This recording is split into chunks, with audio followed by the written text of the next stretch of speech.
Venk is a seasoned investor, serial entrepreneur, not a serial killer, but involved with numerous startups as an executive, investor, board member, and advisor.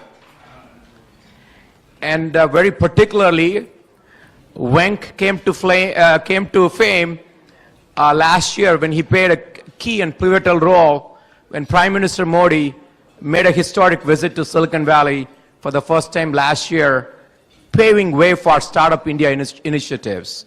And I think that was one of the wonderful things Venk initiated. I think if you should give a round of applause for that, guys. It's a big deal. Venk is here tonight to share his insights on the Silicon Valley entrepreneurial and startup culture. So, ladies and gentlemen, let's put your TiE Detroit hat together and give a warm Detroit welcome to Venk, who has come all the way from Silicon Valley. Here is Venktesh Shukla.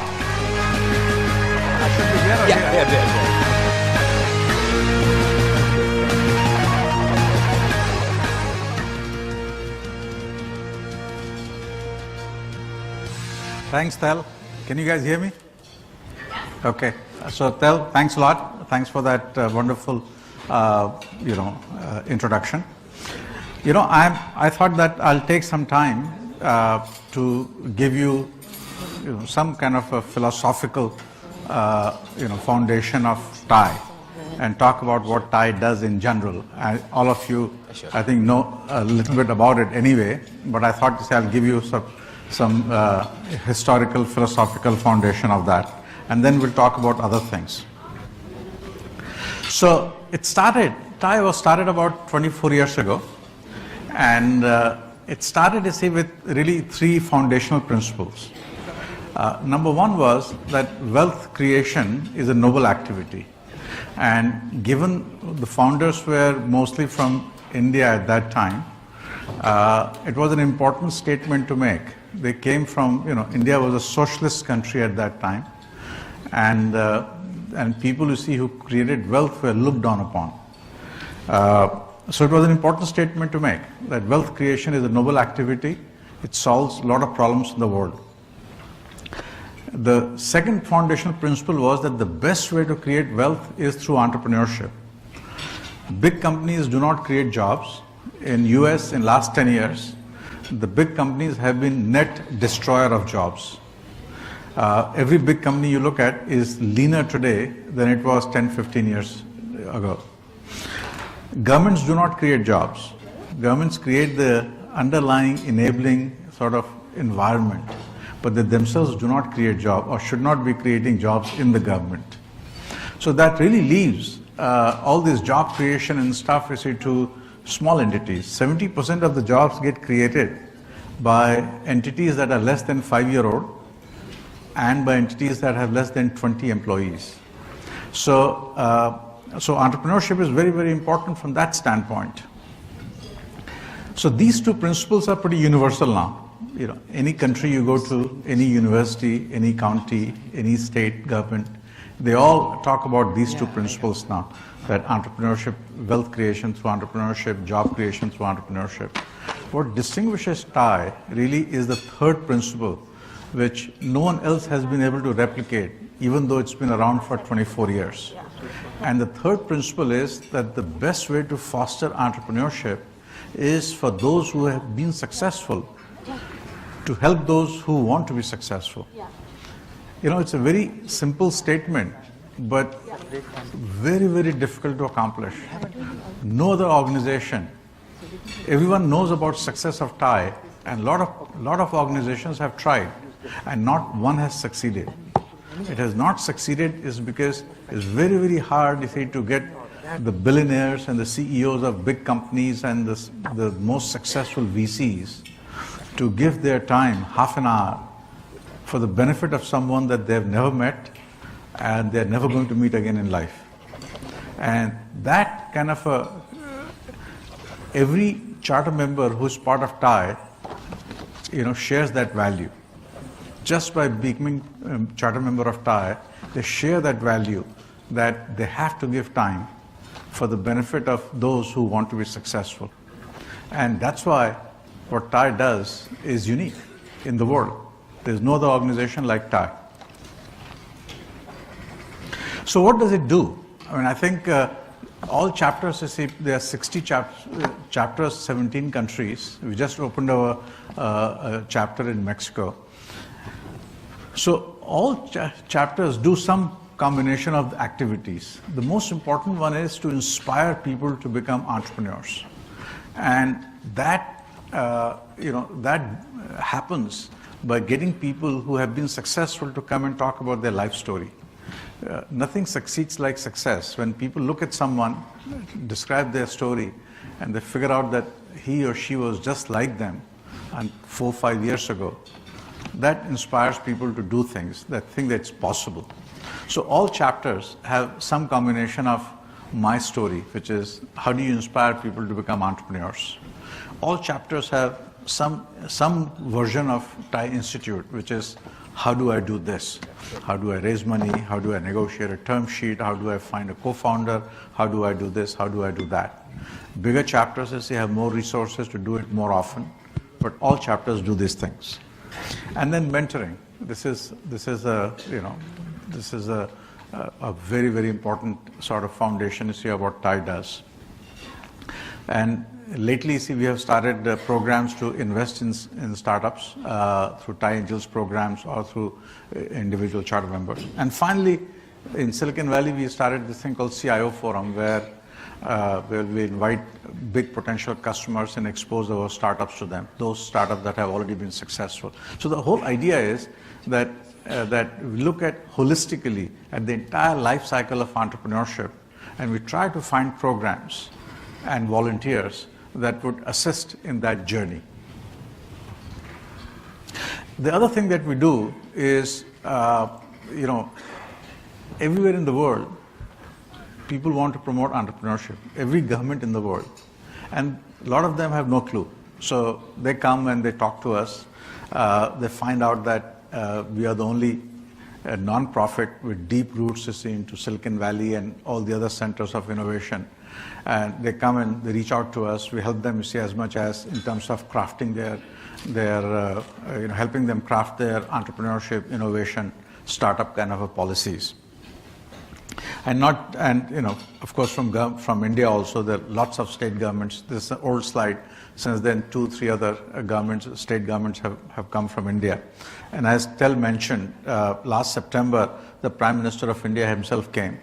And you see on the stage is CEO of Cisco, Microsoft, Qualcomm, Google, and Adobe were on stage. And we hosted this get-together, and as an offshoot of this was a proposal that we made to the government of India about how they should change the regulations governing startups. I mean, the prevailing mindset was that we treat all companies alike, and our point was that if you treat a 3-month-old the same as a 30-year-old, guess who is going to suffer?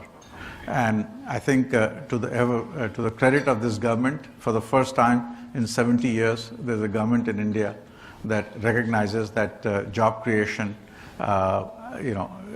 that startups you see are the engines of job creation, and they have put you see a very, very dedicated focus on removing all the obstacles along the way. So that has been very satisfying. We gave them a list, and then we are going to submit, a year later, we're going to submit them another list, you see, with the second order things that need to change.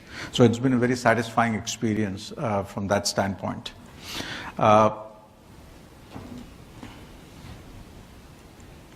Okay, so one of the things that Tel wanted to talk to you about was how do you connect to Silicon Valley?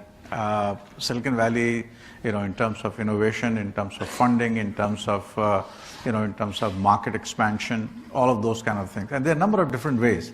But there are a couple of accelerators that have done, you see, a phenomenal job. If you're early enough, if your company is early enough, Y Combinator and Alchemist, These two have done the best job in terms of building that kind of network. We used to have our own accelerator launchpad, but for a variety of reasons now we are going through some reorganization of that. So, but Y Combinator has continued to be the best thing they provide really is the network in Silicon Valley. That's really their core value. The other thing is that or get advisors in Silicon Valley into your company who are connected to that kind of a network. It's very, very hard for someone to just show up in Silicon Valley and get connected to the investor network or to the the ecosystem in general. You have to find some intermediate kind of path to get there. The other thing that works very well is the college alumni network. I mean, it works extremely well because people have very, very strong identity and affiliation with their college alumni networks. So regardless of which college you've been to, chances are that there's an alumni network in Silicon Valley. Use that and that would be your springboard into Silicon Valley. And if you are a technology play, not a business process play, but a technology play, then one thing that works very well in Silicon Valley is this meetup thing. Regardless of what topic you have, chances are there is a meetup taking place somewhere in Silicon Valley every week. And showing up to those meetups, gives you a very quick way of plugging into, people you see who are like-minded, who are focused on solving similar problems, and all across the ecosystem. So they're not just the technologists; they will be investors also, as well as customers you see who are keen to solve that problem.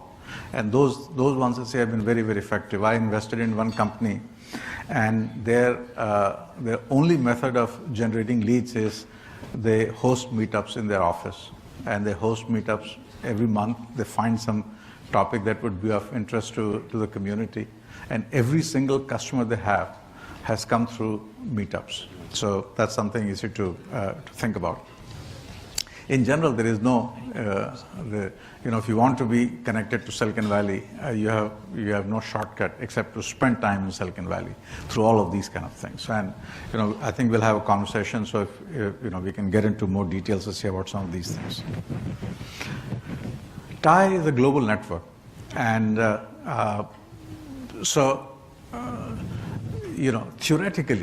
theoretically, this is there are 2,500 charter members throughout the network, and regardless of the domain that you are in, regardless of what you do, chances are there are people in the network who are interested in what you're doing, or who are interested in investing, or interested in partnering, or investing in being a channel, whatever.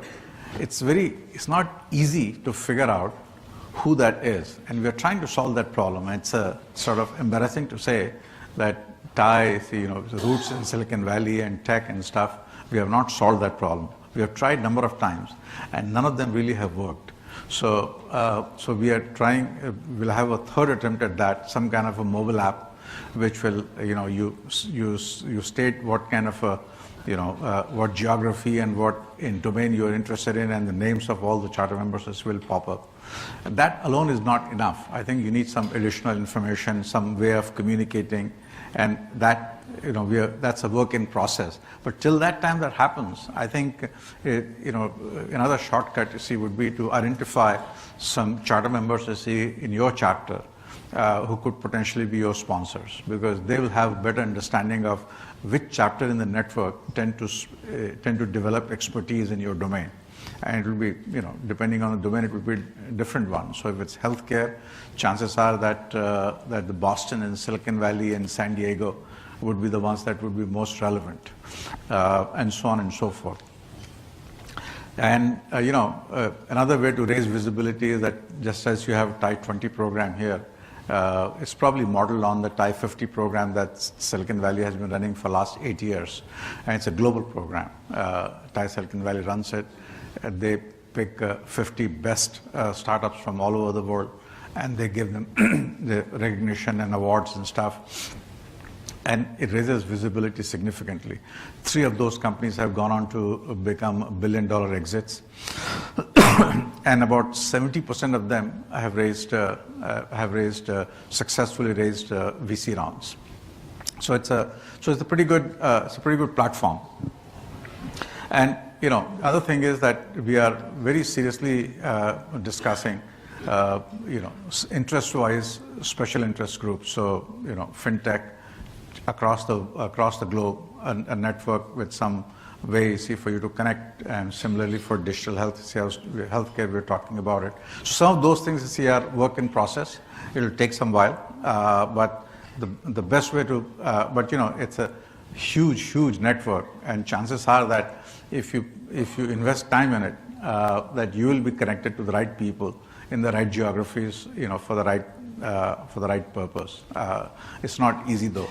We're trying to make it easy. So with that, I'll conclude my prepared remarks, and then I guess we'll have some Q&A, and happy to take any questions from the audience also. Yeah. Thank you. Thank you, Venk.